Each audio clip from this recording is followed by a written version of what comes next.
how you do some things is oftentimes how you do everything. Yeah, well, that's why people are so interested in games.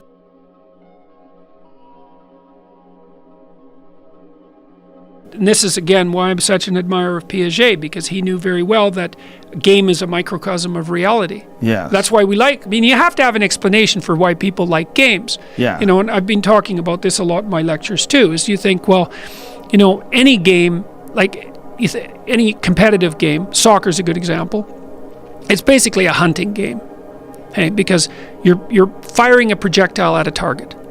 Okay, so the target's the goal and the projectile's the ball, but it doesn't matter.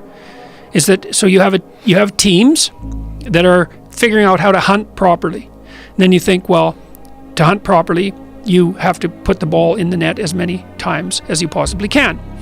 So you organize yourself in a hierarchy to facilitate that. But then that's not the whole story, because you tell your kids,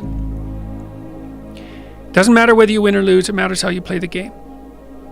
And the kids all freaked out about that because he doesn't know what you mean. And he says, well, what do you mean, Dad? I'm supposed to try to win. And you say, I don't know what I mean, but it's still true.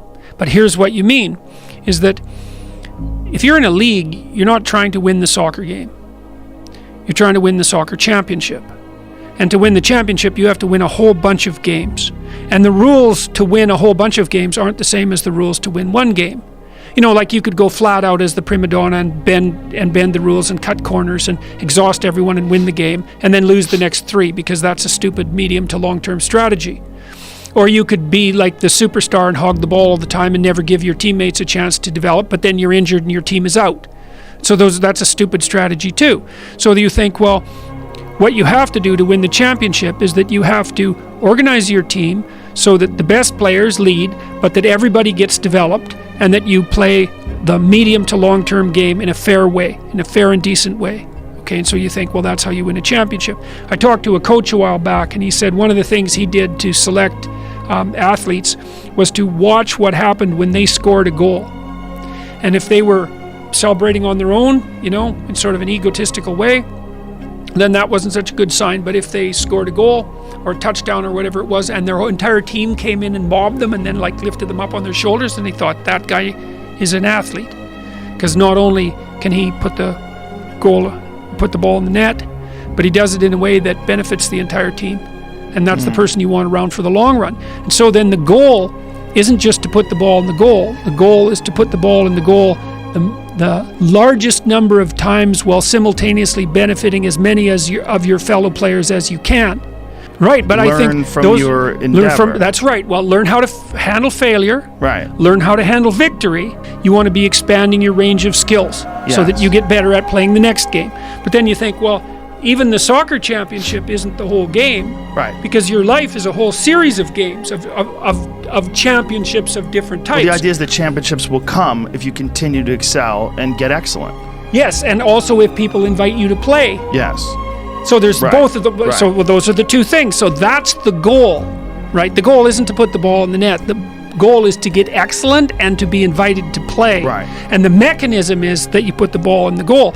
And that makes sense. See, that helps explain why people find competitive sports so unbelievably compelling.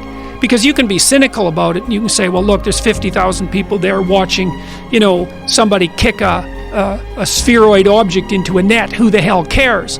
But that's not the issue. What you are in fact doing is you're going there to watch people develop expertise and to learn to play reciprocally in a noble and ethical manner. And all of that sport, when it's done properly, is a direct physical incarnation of that ethic.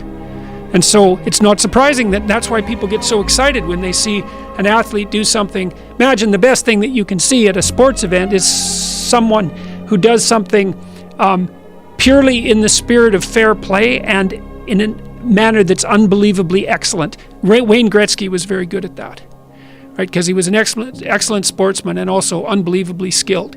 And so people loved him, and that's perfect because he was a player who played the game like it was more important to play it properly than to win, and he was on the top of his game at the same time. Right. And that's what you want to be in life. He didn't cut corners. That's right. There's no cutting corners. Yeah. And so that's very cool, and you see a very high order ethic emerge out of that.